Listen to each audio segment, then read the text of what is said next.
In today's video, I'm going to teach you how to add VAT on QuickBooks Invoices. Knowing how to set up and apply VAT efficiently can streamline your financial processes and ensure that your invoices are properly documented. So let's get started with this step-by-step tutorial that will guide you through the entire process. First, you need to open your web browser and search for the QuickBooks website. Once you're there, locate and click on the Sign In button. This will prompt you to enter your login credentials, so go ahead and log in with your QuickBooks account. It's always a good idea to ensure your information is up to date. So take a moment to verify your login details and account information. Now that you're in the QuickBooks environment, you'll want to navigate to the Taxes section. This can typically be found in the menu, providing you with access to all tax-related settings and options. Within this area, you're going to click on the Add Tax option. It's here that you'll begin setting up your VAT specifics. Next, you'll see an option for a tax rate, where you'll need to click in order to define your VAT. It's essential to accurately input these details as they are fundamental to the correct functioning of your invoicing and tax calculations. Following this, you'll be prompted to type in the tax name and any pertinent details. This can include a clear identifier or description that helps you easily recognize the tax in future transactions.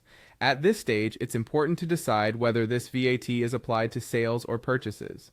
Based on your selection, QuickBooks will tailor its functionalities accordingly, so choose carefully according to your business operations. You'll then need to type in the percentage that corresponds to the VAT rate you wish to apply. This percentage is crucial for ensuring that your invoices accurately reflect the VAT requirements. Continuing on, you'll be directed to click on Account, where you'll choose the account that aligns with this particular tax. This step ties in your VAT settings with your accounting ledger, supporting precise financial recordings and reporting. There's also an option to show net amount on return line, which you should click if you want this specification to appear in your returns. Moving forward, you'll encounter the option to click on Total Taxable Purchases in the Period Before Tax.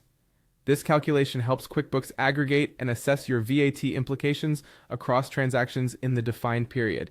Finally, one of the most important steps, don't forget to click on Save. Saving ensures that all your inputted VAT settings are stored and automatically applied to your future invoices. And that's it. With these steps completed, you've successfully set up VAT on your QuickBooks invoices. Implementing these changes not only standardizes your invoicing process, but also maintains compliance with tax regulations. Thanks for watching, and I hope you found this tutorial helpful.